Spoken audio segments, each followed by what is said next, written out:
My name is Norm Volsky, your host, and this is the Digital Health Heavyweights podcast. Thanks, Norm. It's an honor to be here, and it's been fun to work with you over the years.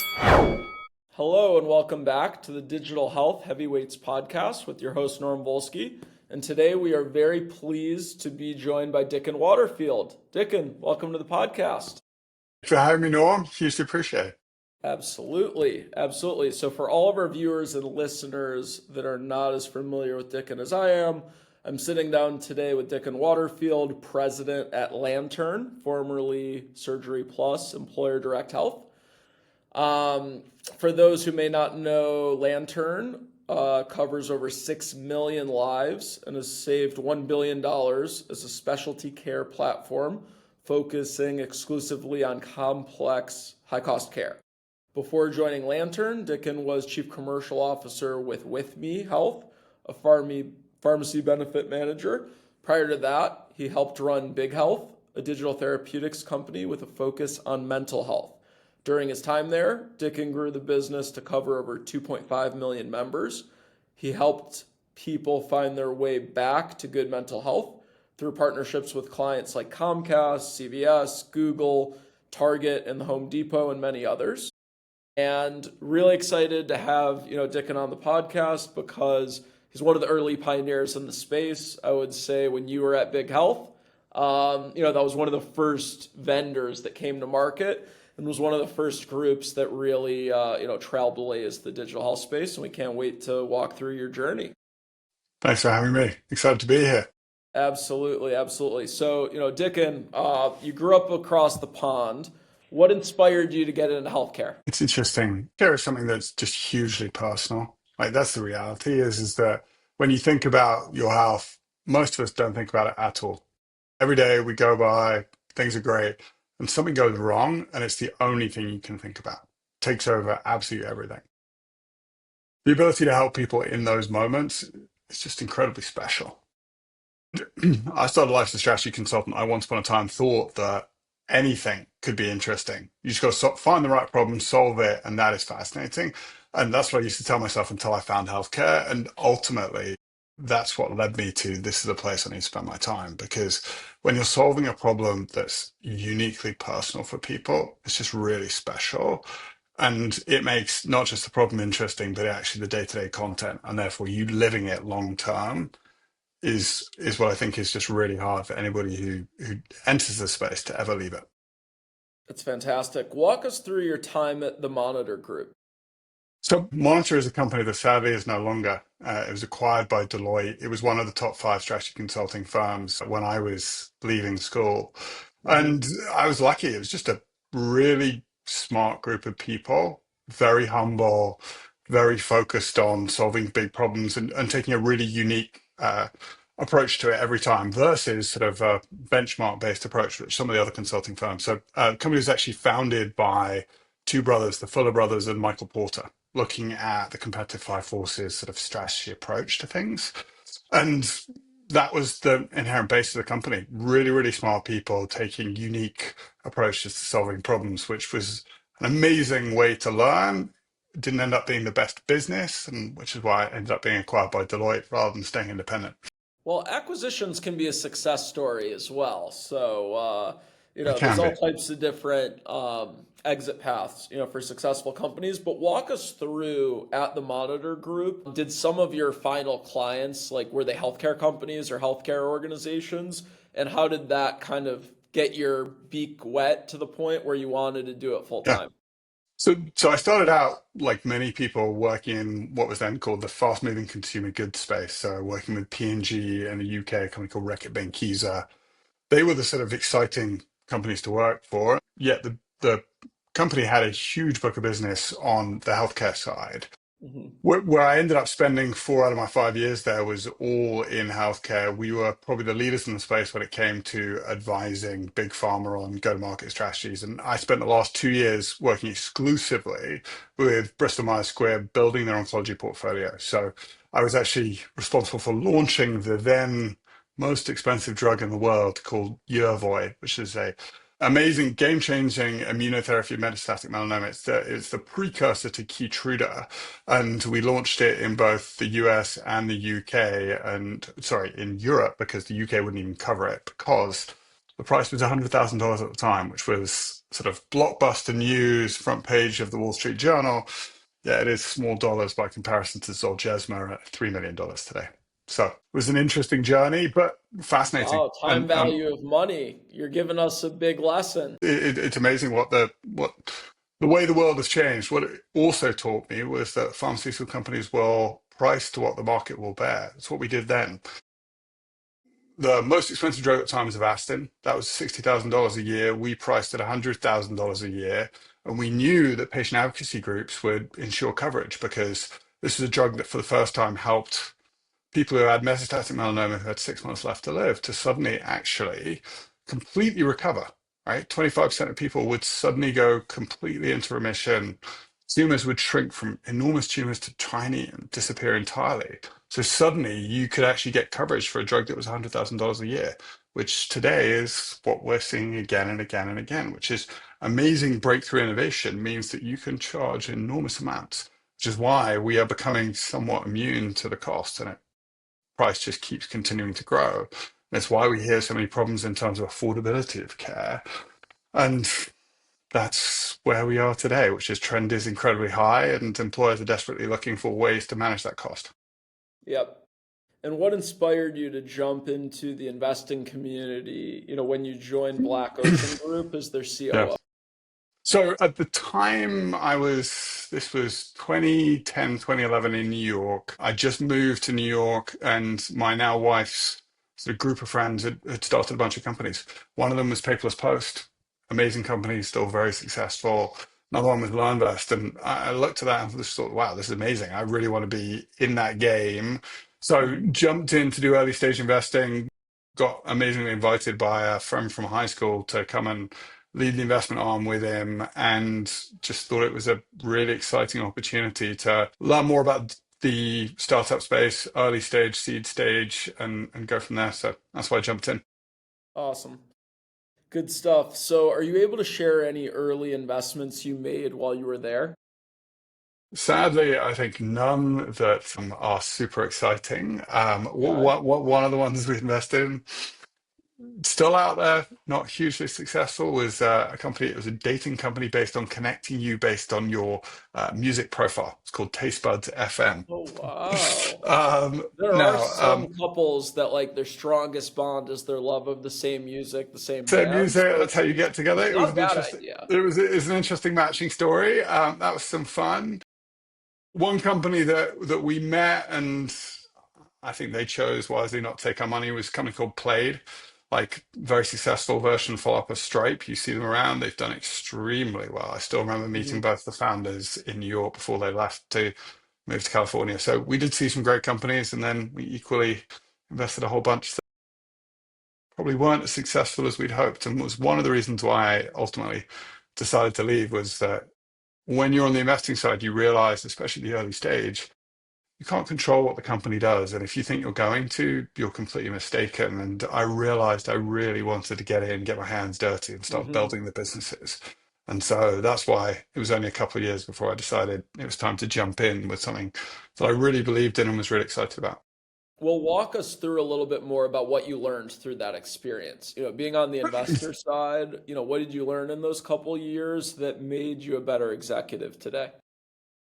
So I think the recognition that you've really got to be in the details to solve the problems. As an investor, you only see things, you see them over time and you see small snapshots, but you don't get really deep into solving the problem. And that is one of the things that I believe wholeheartedly, and I always advise all my teams on, be they on the sales side or more broadly on the commercial side, is really understand the product that we have and the details of how we're solving problems for people. And then Mhm. equally, make sure you understand the buyer in huge detail. Because if you can understand both those things really well, you can have a holistic strategic point of view on how do we use our solution to help them. Because ultimately it's about helping them. If you understand that full picture, you can see things in a way that others often don't. That's where the real difference is made. Yep. And you went from Black Ocean Group to Big Health. Walk me through how you found Big Health. What was the courting process? When did you decide, like, this is what I want to spend the next bunch of years on? So it was one of the things I had learned from the investing space is that normally you invest in a company before they announce it, it's public. And so therefore your ability to find companies that are really exciting at the early stage, often the investors have got the best insight into that. So what I did was I networked with a ton of investors that I was working with on the investment side to look at co-investments. So identify what were some companies they were really excited about, and not just like typically, again, the VC model is you invest in a bunch and a couple are Hmm. successes. So it was with that, really get to the detail of which were the really exciting ones. And then from there, identify which ones were succeeding, doing well, and hiring. So with that, I spent a bunch of time, gosh, I must have spoken to hundreds of companies at that stage, A, to find companies that were exciting, but also companies that were candidly hiring commercial leaders. And that's when I met Big Health. And ultimately, I had two amazing offers. One was to go and join a Sequoia backed business headquartered in New York. The other one was Big Health, backed by Index then. And this was a great example of one was healthcare, one was not healthcare. And the mission of being able to really help people with their mental health was just too exciting. And also to build something that I thought was really meaningful and going to last. So that's why I jumped on board. And I was employee number 8.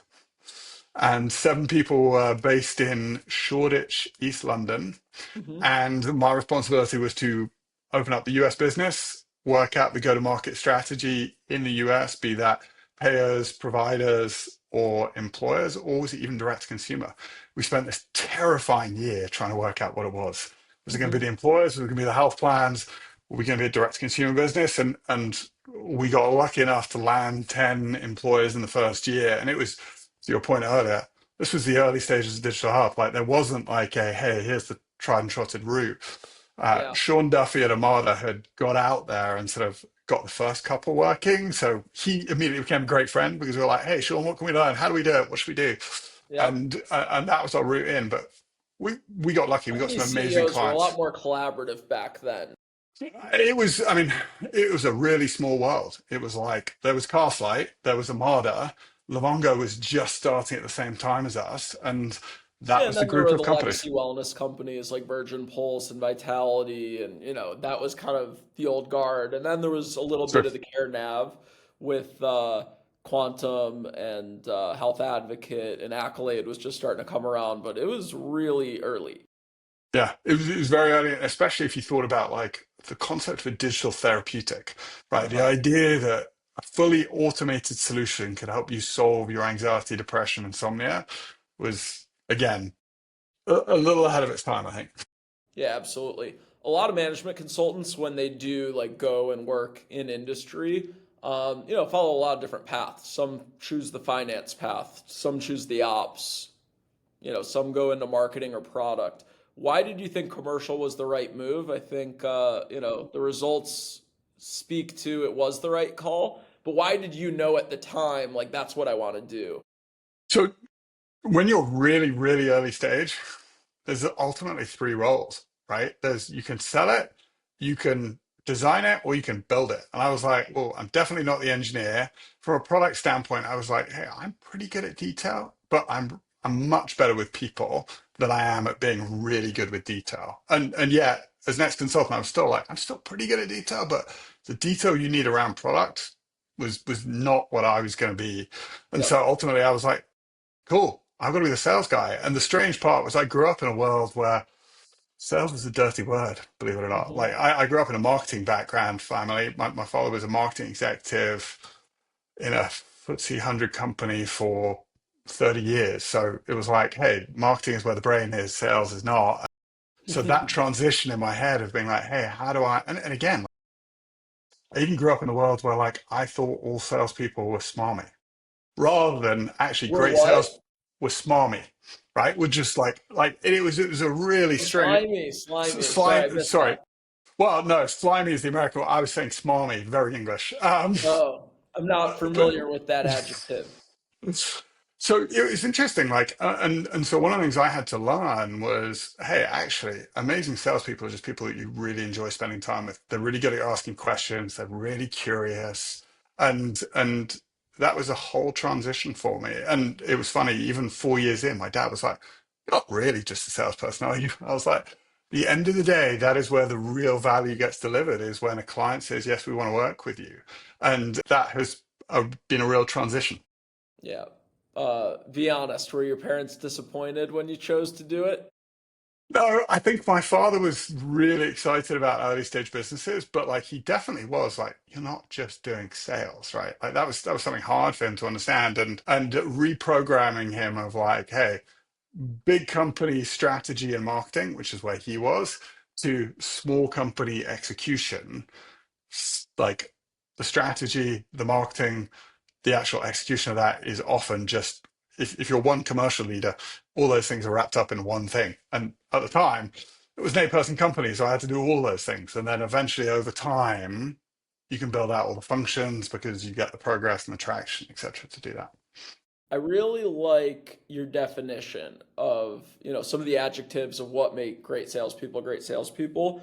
I think at its most elemental level, when you dilute it down to its core, the best salespeople are the ones that are able to take their own self-interest out of it, and their only concern is the customer's well-being and the end user's success and well-being. And if you're able to do that, you can be great at sales. If you put yourself into the mix, you're automatically good or worse. And that's just my own definition. I couldn't agree more. And especially like, it's amazing to say, I've been selling to the same people for over 10 years now, right? Correct. And you can't do that if you're trying to push a product, right? You have to understand them, understand their goals, and understand, hey, do I have something that can help you? Right? If I do, great. If I don't, hey, great to see you. Let's catch Hmm. up. Let's have lunch. Let's talk about your problems. Let's see if I can help. Because Yeah. again, that's one of the things I love. Like, healthcare is a fascinating place. Like, can I help you in your PBM strategy? I learned a lot in the world of PBMs. Take my learnings to your benefit. If there's Yeah. people I can connect you to, awesome. And that means that next time that person wants to sit down and talk to me about their PBM strategy. And then if I've got something for them, great. If I don't, great. It's just good to see them. And that pays back again and again in the future. Yeah. Well, I remember when I originally met you maybe 8 years ago or so. I forget exactly when it was. I had to try to convince you that recruiting was a good financial commitment. We ended up not having any direct success at Big Health, yet you did end up hiring someone we had you interview later at a new place. But what I would say is I consider myself a salesperson, and the only unique thing about my type of sales is my product can turn around and say no at the end. So hopefully you get a little bit of appreciation for, Hey, the look, style of selling we do and the fact that, we really can't make a sale unless it's great for the customer, great for the candidate, and just a good overall fit. So it's no, I always agree. Like fun to commiserate with other, salespeople and sales leaders. you guys have got a really interesting one because also like you're ultimately being paid by the employer. You get into a really challenging point in the negotiation where you desperately are like, hey, you both like each other, agree terms, right? But then both It's more sides are trying to win. emotional than statistical at the end. It doesn't matter what the numbers are. People will say I'm crazy. A offer well delivered and handled properly, 10K less is more effective than 10K more and a really crappy process that leaves the person feeling dejected. I think very few executives realize that. So I'm glad you But mentioned it. I think there is nothing more important than how you. I mean, this is one of the most core principles I've been brought up with is like treat people how you want to be treated, right? And when you're joining a company, it is an emotional jumping off point. It's a risk, right? Like it is like, again, when we talk about investments, you have one investment to your career, right? Where you work is all your time. Hmm. You desperately need to feel that the person on the other end who's giving you that offer cares, Yeah. right? And how that is shown is how they treat you, how they follow up, how they support you. When you ask for space, do you actually give them space, or do you keep trying to get to a yes, Yeah. right? And can you also say, hey, like I think this is good for these reasons, but it might not be good if this is what you want, right? And Yeah. being open and honest about that is really important. Yeah, and the other unique challenge is it's a two-sided marketplace. So, when you have a niche expertise, yes, you need to go out and find the best candidates for those jobs, but you also have to represent the best companies. If you're not consistently finding companies that are great places to work, that empower their people, that reward them financially and through, career growth opportunities, then you don't have a very long career. So just as you said, like 10 years you've been selling to the same buyers, I have as well in different respects with like attracting companies and making sure the candidate pool receives my call even more and more over time as opposed to less and less over time. And that's just keeping that top of funnel of great, companies coming through that people feel are career advancing and are, in their best interest to have the right of first refusal on. So walk us through, like, how do you go from 0 customers, first US employee to 2.5 million members? Like, walk us Yeah. through what it was like, because again, I think the phenotype every founder CEO I've ever met asks for is, I want sales hire number one at a company that scaled. And you're one of maybe a couple Yeah. dozen. There's not many of them. So walk us through your experience. I think our audience is going to be really interested in hearing it because it is the only time you've done it. Yeah.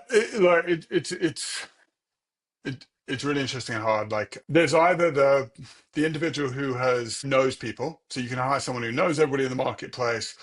They can Just because you're well known doesn't mean you're well liked, and that's what sometimes people forget as well.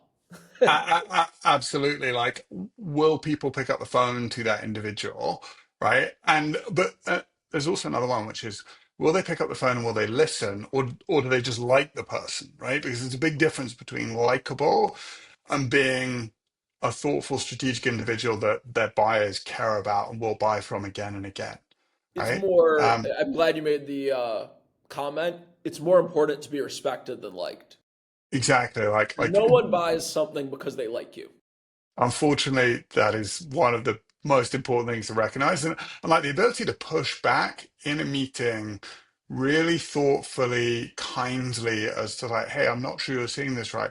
Here's why, and be able to walk the person through that, which again comes to, you need to understand your space in real detail, but you also Hmm. need to be able to communicate in a way that connects to their world. So that bit's really important. I think one of the hardest things is actually the new individual who enters the space, right? And I was thinking about this earlier as like, I knew when I started in the world of sales, I was like, hey, if I get in the room, I'm pretty certain I can convince the person this is the right thing to do, right? Like I've proven that in consulting, like I can take the individual that I have a relationship with and get them to buy and see the opportunity. The hard bit is meeting people, right? Hmm. And I remember going to my first set of conferences and being like, all right, the buyer's in the room. Who is the person I need to talk to? And then secondly, from there, how the hell do I get talking to them? Right? Like that's the really hard thing because you see people do it at conferences the whole time and get it really wrong. Right? Yeah, And yeah. it's sort of like it's the moment I cringe. It's the great example of like awful sales, right? How much harder do you think it is now than it was 10 years ago? Just because there's so many more options, there's so many more vendors, there's so much more fatigue. There sadly is a bunch of companies that promised big things over the last 10 years and haven't necessarily delivered results. So there's that added level of healthy skepticism that these buyers and their brokers and consultants have as well. Like, again, you had a hard job 10 years ago. How much harder is it for the person starting now? So it's interesting. It's harder in a different way, but it's easier in a different way. There's a whole bunch of forums to now get in front of people that there weren't, and like we didn't know them. EHIR and Yeah, like Health Transformation Alliance and you can now HGAN, go and and we talk can keep to going one of on and many on. VCs who can give you the playbook or connect you to someone who can give you the playbook, right? Back then, we were trying to build the playbook and we had no idea. That's why we were like, Sean Duffy's the one person we know who's done it. Great, let's go and talk to Sean, right? As Yeah. the expert to lay out the path. So I think that was what was hard then. The hard bit now is, as you say, like how the hell do I stand out in this sea of thousands of things? And ultimately, I think it comes back to the same simple things, right? It's finding one of the and I used to have this great chart, which is like it's the innovation adoption curve You can think about crossing the chasm as like the key point, but the early innovators, it's the same group of people. You've got to find a way to one of those people. You've got to be the content expert that talks them through why you think it's a problem for them, help them see it, show it in their data, and then walk them through how you can have that impact. But that requires, to your point, the founder sales individual. Like if you're going to hire someone to do that, that's really hard. I would always recommend the founder does that. The founder's got to do the first 10 sales because it's harder to find somebody to come in and do that for them Mhm. because that person's got to be able to understand their product in an amazing level of detail. You were both at Big Health, the original evangelist and the scaler. Like it wasn't like you did one and then you were relieved of your duties, someone else came in. Like you kind of did both. And I'd say it's rare that someone can. What do you think the difference is between the evangelist and the person that takes it from 1 million to 20 or 50 or 100? So it's a good question. I think often the evangelist is not the person who can think about setting up systems and teams and building things. I think the strategy consulting background gave me the ability to think about both, right? Both Hmm. the individual sale and manage that. And that was the harder bit for me. That was the learned, like, I had a couple of amazing coaches and sort of mentors who taught me how to think about a sales process and how to think about like, hey, here are the questions you're going to get asked. And one of the ones I love more than anything is like, remember, when you get on a call with someone, they just come from something else. They probably can't even remember who they're talking to or why they're talking to you. Hmm. So don't start with diving into your pitch. Start with, hey, quick recap. This is what we're here to talk about, right? Because otherwise you lost them for the first 15 minutes where they're looking in their calendar, their email. Who am I talking to? What am I talking? I can't remember. Why did I even meet this guy? Right? Like that initial moment is often the first 15 minutes of the call if you don't give the person the context. So like Hmm. that was the bit where I had some amazing advisors and mentors who walked me through that and helped me unpack that. And then coming to like building the business and stuff, again, I have a different set of people helping me on some of that. As like at Lantern, we get to a different scale than Hmm. Candy I've ever been at, and it's a new challenge for me. And understanding that and thinking about that. So I think it's if you can finding great mentors and advisors that done the different components that you need to learn, and then being a real student of it. Well, it's funny. I don't think I'll surprise many people by saying this that know me well, but I do my homework. I definitely want to come with informed questions. So I think when you built your team at Big Health, it was very different than what you're building at Lantern. I remember when you were building your team at Big Health, you were hiring a lot of people outside of healthcare and you were teaching them how to do it like in this very specific, I wouldn't say out of healthcare necessarily, but out of employee benefits a lot. And now at Lantern, you're hiring very senior, very veteran people that all like know that space and you don't have to teach it. What are the advantages of one versus the other? And what would you suggest to founders that are kind of deciding like, do I go for phenotype? Do I go for experience and contacts? And how to balance those two? Yeah, great observation. Very true. And here's the truth. Like we were selling a product that had about $1 ppm, right?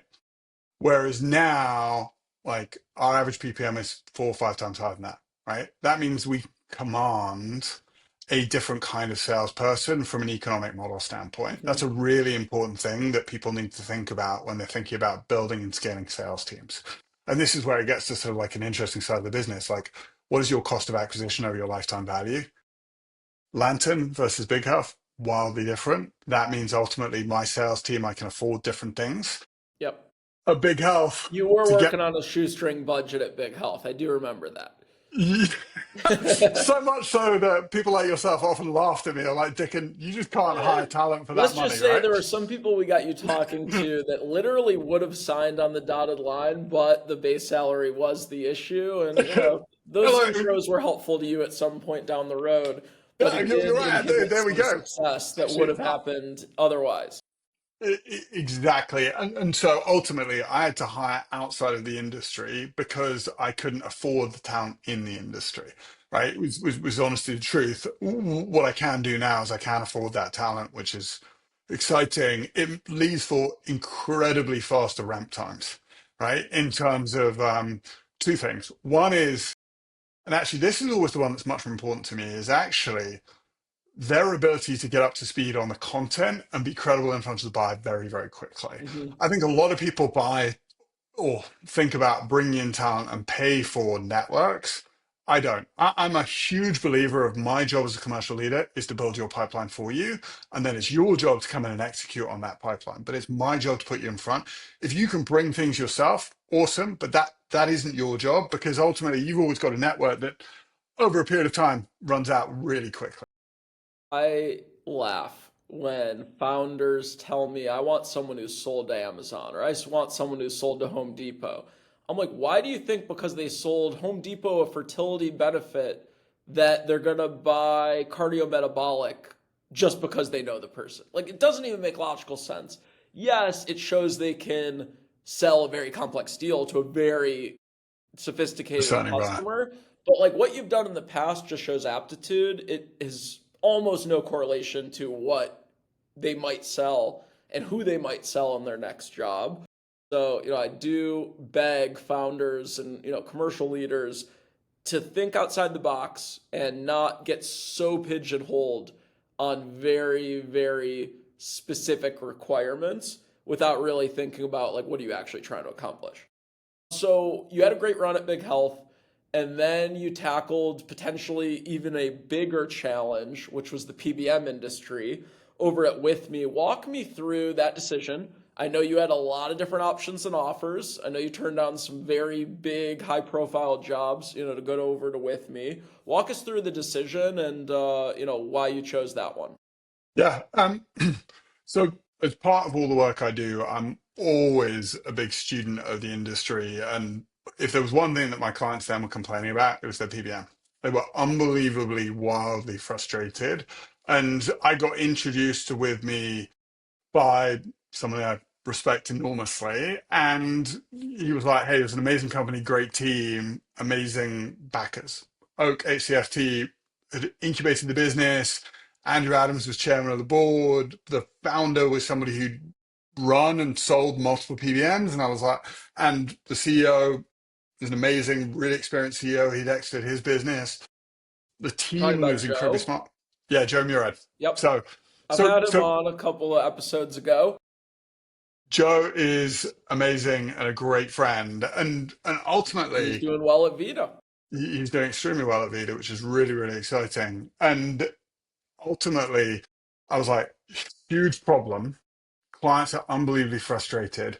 Amazing team, and I thought an amazing value proposition. Didn't quite pan out the way we thought it was going to be, but ultimately, those are the reasons why I chose it. Was because I think you've always got to think, are you solving a huge, really burning problem for the employer? If you are, you can get the meetings, right?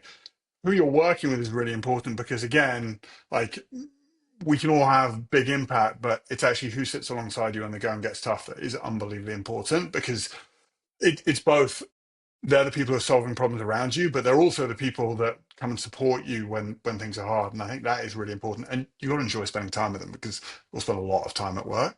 So I think those are important. Those are the reasons I chose. What I found out once I got on the inside was some of our ingoing assumptions on the impact we could have were not quite what we thought they were. And so Hmm. ultimately that led to it just being really challenging. So Elaborate, because I actually have a hypothesis on why there were probably some headwinds that like maybe were hard to like foresee, and we have like the so benefit of yeah, looking back. But kind of walk us through like what you feel your challenges were, and I might give you an outside the box also thing that might make you feel even better. Manchester on this one. So my very simple takeaway on this is that we'd assumed that our purchasing power was much stronger than it was. So essentially, our value proposition was going to be, hey, we can essentially break even and we can compete with the big three PBMs, and Comcast was supposed to be our first client. And ultimately, my view was like, hey, I've got all the relationship with the jumbo buyers. I can get in front of them. If I've got Comcast as starting client, I can demonstrate the impacts and I can bring on this. This is going to be easy. Nothing's Fortunately, easy in this space, Dickon. fortunately, that was not true. And ultimately, what happened was Comcast did not end up being the first client. We did not have the purchasing power. And so suddenly we went from, we were targeting the large employer The first client I brought on was a group called Curry Supplies, and they had all of 800 lives. Huh? And that became the target client going forward. And I spent about a year and a half realizing that we had to pivot down to not the jumbo market, not the enterprise, not the mid market, but the small mid market, or actually small, and realized that it was just going to be a really, really long journey building a business in that part of the market. So And someone with your expertise, who had sold Comcast, CVS, Google, like how much fun is it to sell small employers at that stage? So, like, it makes sense, why you're like, hey, like, I kind of want to get back into the big leagues. But here's my hypothesis on the PBM industry in specific. There's no incentive for a benefits leader to stick their neck out because if they get it right, they get a pat on the back and maybe a small, modest raise and a little bit of recognition. If they get it wrong, they've got complaints from their current employees up to their eyeballs, and they're probably getting fired and shown the door. So, again, PBM, huge cost, but for the benefits leader, huge risk without any nice upside. And that's where I've been adamant on my podcast for big Fortune 1000 companies to give their benefits leaders some skin in the game. Hey, if you save us money, if you can show us cost avoidance, if you can show us cost savings, we will give you not a minor, but a significant bonus where you are incentivized to take risk because without risk comes no reward. And with no potential reward, you end up just considering the status quo as a win. So my thought is by now, there should be multiple new age PBM vendors that are displacing the big three. And the only reason we've been unable to is misaligned incentives for the benefits leader. And that's, I think, the biggest issue and the biggest frustration for anyone who loves and like is a student of this space. Because I just like you agree, like the PBM market has to get disrupted. I give you all the credit in the world for like trying to be that innovator that changed, the tidal wave. But I think the PBMs, they have more political capital than most people would like to admit. but yes, and I think unfortunately the incentives, you're completely right, are not aligned. The other aspect, and The broker there's two things. consultants kind of fall into that as well.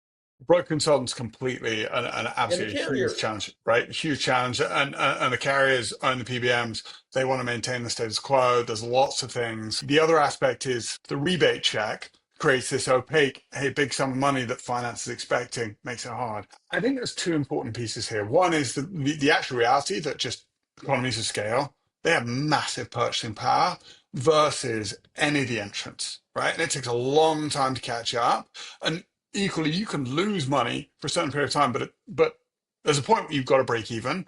And so just actually that purchasing power makes it almost impossible to compete. The other aspect that is being really driven home at the moment is fiduciary responsibility, right?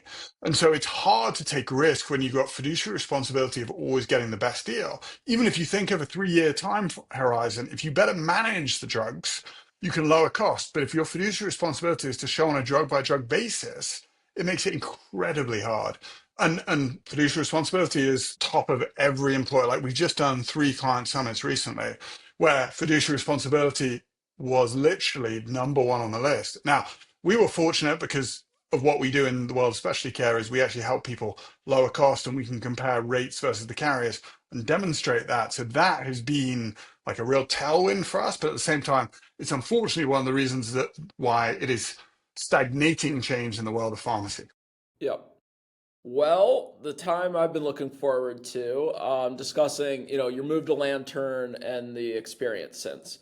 I've been a student of this space. I met Livongo about 10 years ago. So like right around the time you joined this market, I was just cutting my teeth. And, we've seen companies do well, we've seen companies not do well, we've seen companies come, companies go. What I've noticed personally is vendors have a huge burden that they didn't used to have. And that burden is the skeletons of the past. And it is companies that promised ROI and promised cost savings and promised avoidance and promised better clinical outcomes and engaged patients. And there are a lot of companies that did not deliver. So what we have is a skeptical buyer, skeptical consultants and brokers, and I would say it's 100 times, 1,000 times harder for a salesperson to go in and sell a new solution that doesn't have a ton of track record than it was 10 years ago. For those reasons, I am a huge believer in direct contracting, bundled payment, COE models. And to this point, it's one of the only types of solutions that is guaranteed to save money post implementation in year one. And that is a very small selective category. And, we saw the first models like this in fertility benefits. Then your company, Carum, Bridge Health, now Transcarent, like kind of was that next wave. And now we're seeing all types of ways, those models are translating to other markets, and we'll dive into that. But just walk me through, like, why did you choose to join Lantern, and why do you feel that, like, the COE bundled payment for surgery, cancer, you and your competitors are having banner year after banner year, where I'd argue 98% of companies in this space are struggling. Yeah. Look, I go back to when I joined 2021. I didn't know the COE space that well. I knew Caram, I knew Bridge, and I got introduced by a really good friend to the then Surgery Plus and Employer Direct Healthcare, and was like, I've never heard of these guys. Like, it can't be a real company. Like, what are you talking Could about? I know ask this me. I space knew they well. existed. Literally, I didn't know them at all. And I was blown away by a couple of things. One was just the value proposition. Like the contract to contract savings, the fact that like mediocre savings was more than the cost of the whole wellness portfolio. And prior to the world of PMs, I was working in the wellness portfolio, right? And so it was like, oh, $6 for your whole wellness portfolio. The idea that we could save $10 averagely in the first year, I was like, I can pay for that whole thing. You're I was like, talking this is per member, crazy. Yeah, correct? sorry, PPM. So per employee per month, right? Mhm. So if you think about it, like most solutions, like, hey, it's one or it's $2, and then like your whole portfolio might be like 6 to 10. The fact that I could save that with a solution, I didn't even need to charge a fee. It was like, hey, look, don't worry. If no one uses me, like, great, don't pay me. If people use me, I get paid based on what I save. And then at the same time, I'm going to deliver a much better experience for the member. I'm going to deliver better outcomes, and I'm suddenly going to lower cost to the member. I was like, wow, this is a triple aim on steroids. No one I know in healthcare delivers the triple aim. We all claim we do. We say, hey, look at better clinical outcomes over a 3-year time period. Look, my cohort adjusted analysis actually gets me to 3-year savings. And then everyone goes, is it really? Is it real? Can I actually show it? Like, no. And that has always been the hard thing. So I got introduced to the company, realized that very quickly, and was like, wow, this is amazing. And that's why I decided I had to join and had to jump in. So that's the backstory to it. No, it's great. So previously, when you were chief strategy officer, now you're president, you expanded into oncology. Can you share a little bit about how that occurred, where originally you joined and it was like a surgical COE company, and then like you come in and expand the breadth of Yeah, that? so I think this is always an important one. This was an example where I picked the company, not the role, right? They had a really experienced chief commercial officer. He'd previously been president of Alight. And I joined, and all my friends were like, Dickon, what? Chief strategy officer? I know you used to do strategy, but like, is that really your best and highest and greatest use? And I was like, I'm backing the company. I'm blown away by the impact they're having. Like, this is exciting. And me plus the chief commercial officer can do really great things if it works out. So Yeah. that's why I joined. I think in My terms of, analogy, Dickon, I'll use like a sport you probably have more interest in than some of the US sports. It's like, would you rather be, a starting player like in the starting nine for Man U or Man City or Chelsea, or do you want to be like the best player on Norwich or whatever? I can't think of like a really Burnley, like some small club that sometimes in the Premier League, but sometimes they get relegated. I think that's a concept that I've struggled with personally, like when guiding people in their career. It's, well, I like this company more, but this company's offering more title or more comp. And it's like, if you work for a winner and you succeed, your trajectory is much higher than if you can only grow as fast as the company grows. So I'm glad you mentioned it because you followed the advice I give a lot of people. Choose the company. If you're talented, you're going to thrive. You're going to get opportunity. Just get your foot in the door and then figure the rest out later. The horse you ride is more than half the game, right? Like The and best people jockey in the underestimate that. world can't take a donkey across for the Kentucky Derby. Doesn't matter how amazing you are rate limited by what the team around you and the product can do. It is so important. And then the other one that I always say is back yourself. If you're as great as you think you are, guess what? You might be starting here, but that's not where you're going to end. Because any smart company, as long as you trust in the people around you that they will make great decisions, then that will happen. So I think that's the important bit. But to go back to your question of like, it is a really hard time to demonstrate value. And if I go back to the assertion you made at the beginning of like, is it harder now? When it comes to this, yes. Like the idea that I could have solved some of the past solutions in today's world is like crazy. And just thinking about that gives me the heebie-jeebies of like what I used to have to go in with. So, but it comes down to what we're able to do now is to show contract to contract savings, but then we're being held to a huge bar. So we have spent a lot of time publishing completely transparent methodology. We're calling it the true rate cost savings episode grouping so that we can create really, really, really clear benchmarks of here's exactly how much we're saving you. You can validate it. You can justify it. And that means, again, employers pay us based on what we save them. There's nothing better than that as a salesperson to be able to say, hey, look, there's no cost to implement me. You can validate it. It's going to be hard dollar cost savings. That is kind of an amazing thing to do. It's also the hard yards that we as a company had to do to Mhm. prove it out. And like that is something that is really important to us. Well, I'll say this. Me and you and I probably from a like someone who comes from a commercial background knows the COE bundled payment direct contracting models probably better than almost everyone on the planet outside of maybe a couple dozen people. So, for all the uninformed, can you explain like why the direct contracting model saves a lot of money and just explain how like directly contracting between employers and the providers and cutting out the health plan middleman, like how that generates such amazing cost savings? Yeah, so this is a really interesting one. It's first and foremost, whenever we think about what we do in the world of like, we call it specialty care platforms, networks of excellence, centers of excellence is what it's traditionally been called. The first thing is finding quality. It's essentially, can we find excellent surgeons, pick them, guide people to them to get great outcomes, great care, right? One. Once you've done that, then can you contract at the effective rate? And that is essentially about creating competition in the local marketplace. It's recreating market forces because the carrier network is broad. It allows you to work with anybody. Whereas what we do is we actually narrow to the very specific surgeons that we want to go to in certain facilities. And that means they get the benefit of us sending all of our volume to them. So we created competition in the marketplace. And ultimately, we pay more than Medicare, which means that we're giving them incremental revenue than they would get from 50% of the patient population they see. So that is where the opportunity is. And then it's all about driving that steerage for a fully loaded bundle and then managing the fact that you're not seeing upside charging on top of that. So that's the critical factors. And it's prospective bundle, fully transparent, so you can then create real value.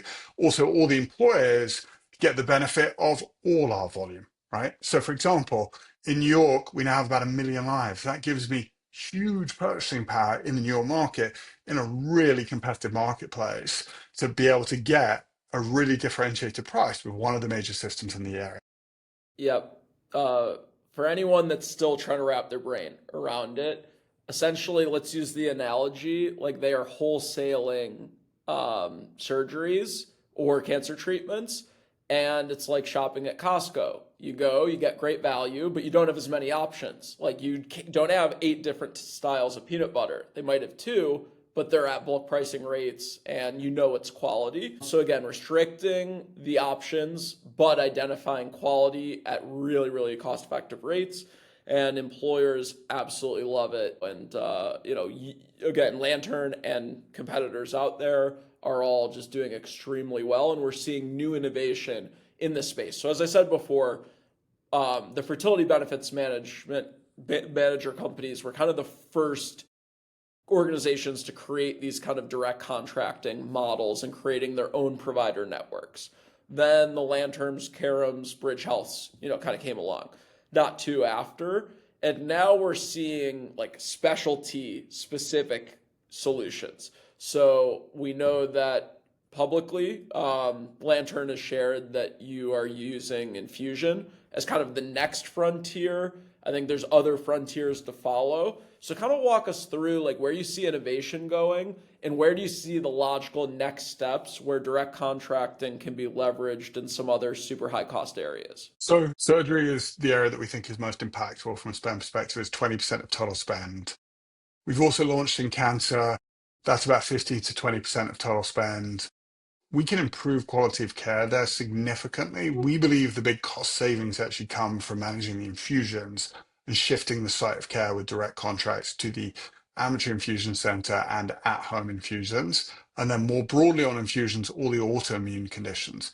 We believe there are huge savings there while delivering great quality near to home and in home for the appropriate Convenience is patient. really important in infusion because Yeah, surgery, you're going to get one. correct. Cancer, defined amount of time.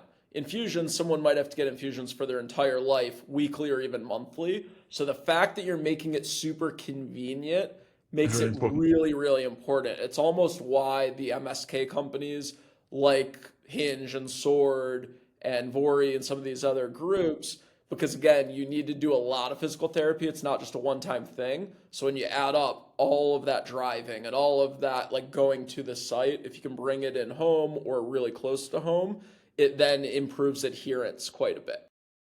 But I agree. I think it's interesting. Even cancer is like, I often say this, if you're lucky, you're on a journey for cancer forever because you go into remission and survivorship, right?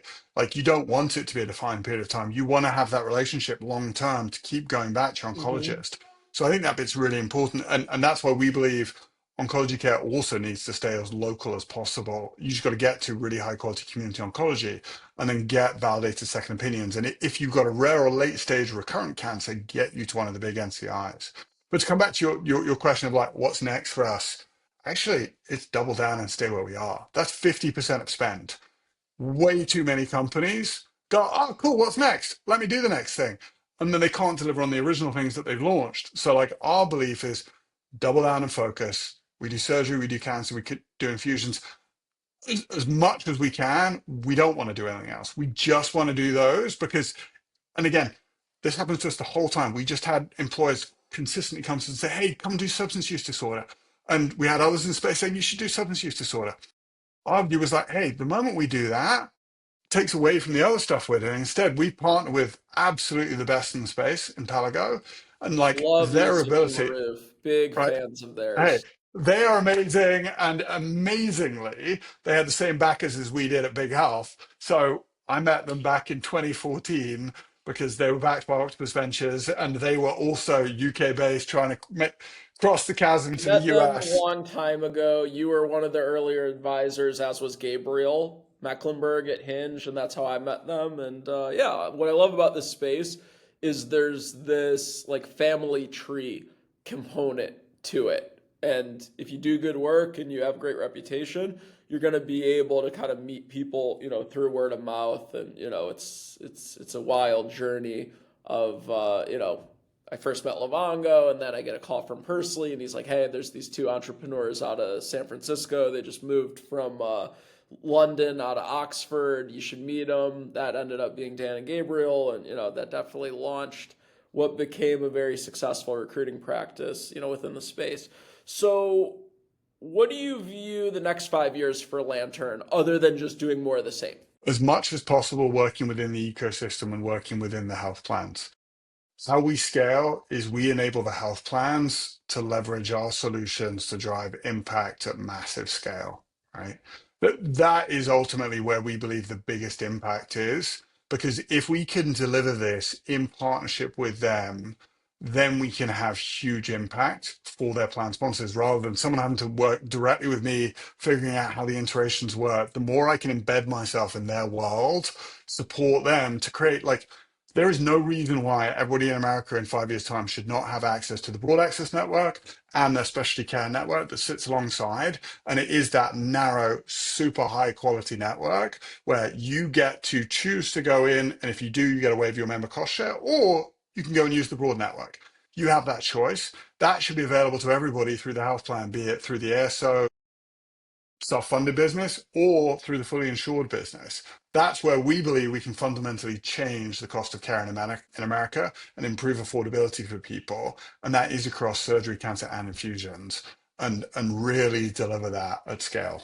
Well, that sounds great. And I would say this, if that's where Lantern's staying and that's where they're focused, I would encourage like entrepreneurs and people who want to like do more things in this space, really study up on the direct contracting models and find areas within the healthcare system that are, either extremely high cost, high clinical variability, or just like when added all together, like high cost areas, even if um, the per utilization is low, but if it's like in the area of very large numbers, they can add up pretty quickly.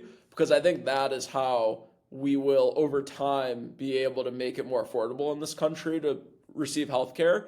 Is stop paying the health plans to administer things that maybe they weren't designed to do effectively, and they were passing Agreed. off way too much of the administrative costs to the employers and then, as a result, the employees as well. So I ask everyone who comes on the podcast, how do you practice what you preach?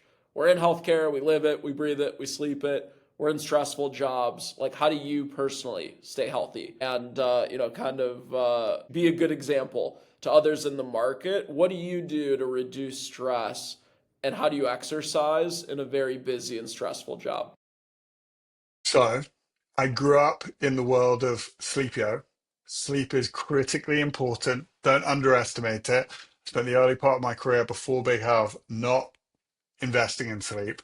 So I go to bed very early. I get up early. That's how I do my work. And then I go for a run. I'm a big believer of getting really well slept, running consistently. That's my time to meditate, think, listen to podcasts, but also just often churn through what's going on in my head. And then I'm ready to Do you hit the listen day to and this go. on your runs? That's what I was listening to this morning. Wow, I love it. Which episode? I was actually listening to the Glenn Tolman episode. All right, very good. Glenn is an amazing salesman and just great speaker, really warm guy. And so I think you can always learn a huge amount from listening to him and the way he approaches things. Yeah, absolutely. And then I do think like what we put into our bodies is a huge determining factor of, how we perform. And I've even, started this Healthy Headhunters video series where I'm cooking healthy recipes. So I am asking for inspiration. Is there any healthy eating recipes or tips that you live by that help you running at optimal efficiency? And if it sounds tasty, we may try to, duplicate it in the digital health kitchen. So I've got a couple. One is I'm a big believer of almonds. Almonds is my snack of choice on a consistent basis. Avoid me eating unhealthily during the day. They're not too exciting, but they also take away any need you got for energy. I have a really simple salad every day when I'm at home. Make literally the same salad every day. Really efficient. Always means I'm eating healthily and means I'm not loading tons of carbs into myself in the middle of the day. When it comes to the weekend, a good, really simple tomato sauce is my favorite, like made perfectly naturally from just the straight ingredients. I think that delivers something that is unbelievable. If you're going something unhealthy occasionally, though, you've got to go for your English roast potatoes. They are Okay. amazing. I like it. Very, very good. Well, again, Dickon, really appreciate you joining us on the podcast. You've had tremendous amount of success and multiple stops in your career, so we'll keep monitoring how you do. And thank you for joining, and thank you for sharing your experience and insights. Really appreciate it. Likewise, I enjoyed it a lot. Good to All talk. right. Thank you for joining. Please like, comment, and subscribe below if you enjoyed it.